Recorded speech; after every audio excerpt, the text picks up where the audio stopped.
大家好，我是疯狂的萨格尔王。今儿我们来做一道中国北方家庭喜闻乐见的家常菜——熬白菜。为什么是熬白菜呢？因为它跟东北的猪肉炖粉条不同，它是没有猪肉的，是一个纯素的菜。相同的是，它们都需要比较长的时间去熬制。主料有白菜、豆腐、粉条，配料有葱、蒜、八角以及干辣椒。我们先来处理一下白菜，洗好的白菜叶摞成一摞，斜着划2刀，把白菜帮取下来，大致切碎。因为白菜帮不容易熟，所以一会儿要先下锅。白菜叶就不用切了，否则熬久了什么都没了。以本王屌丝美食家的经验，白菜是非常不出数的，所以尽量的多来一点。葱蒜直接切碎，这样更加入味儿。如果讲究一点的话，也可以直接整个放进去，等快熟的时候再捞出来。这里切豆腐有个小窍门，平时正着切，每切一片豆腐都会粘在刀上，但是反着切就可以解决这个问题。请大家牢记这个独门秘技，也许有一天就能改变人生。至少是能省几秒钟。依然是热锅凉油，葱蒜辣椒爆香。煸出香味后，放入白菜帮。白菜帮需要多炒一会儿，炒软，至少需要1到2分钟。现在这个白菜帮已经软了，我们再放白菜叶，想方设法让下边已经熟了的帮翻上来。每次我做熬白菜的时候，都感慨自己的锅太小，虽然这口锅如此的厉害。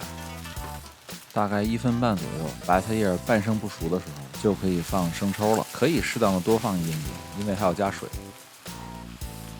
放完生抽以后，继续煸炒，直到白菜变软缩水，又重新展露出锅的雄壮，就可以加水开始熬了。然后我们再加点老抽调个颜色，这时候加老抽是因为已经放过水了，颜色比较容易控制。继续大火放入切好的豆腐，尽量的放匀一点，保证每块豆腐都能被汤汁煮到，均匀的入味儿。盖上盖，让水烧得快一点。颜色稍微有点淡，我们再补一点老抽。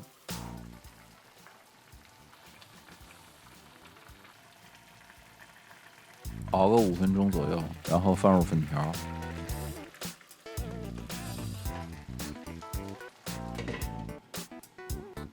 在上一个周六4月4日，国内举国哀悼疫情中逝去的同胞，这本是理所应当的。国内游戏停服，娱乐节目停播，好吧，也 OK。但是这他妈的外卖页面也黑白了，你可让我怎么选？还好本王能做饭。那些家中不开火的兄弟，祝愿你们的脑中有高精度32位色身着色器。说到底，我不反对默哀，我反对的是被强制默哀。更何况那些当初瞒报疫情的官员，甚至没有一个被追责。谈何告慰逝去的人们？也许在冥界看来，这只是一场大型行为艺术。操涂完了，我们看看粉条，中间稍微拨动一下粉条，防止粘锅，然后就可以放盐了。因为酱油已经有咸味了，所以再放2小勺盐就足够了。最后出锅的时间取决于你的粉条什么时候可以熟，最好的方法就是夹起一根来尝一下。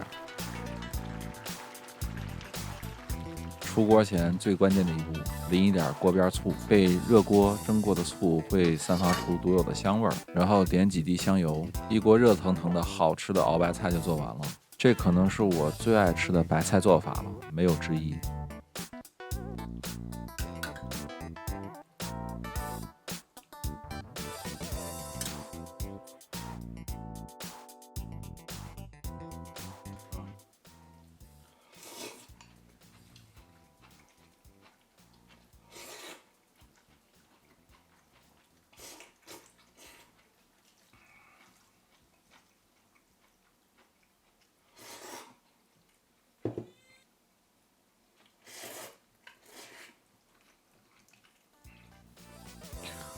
后面吃的太忘情，忘记说台词了。感谢各位的观看，如果你也喜欢美食与吐槽，欢迎订阅留言。我们下次见，拜拜。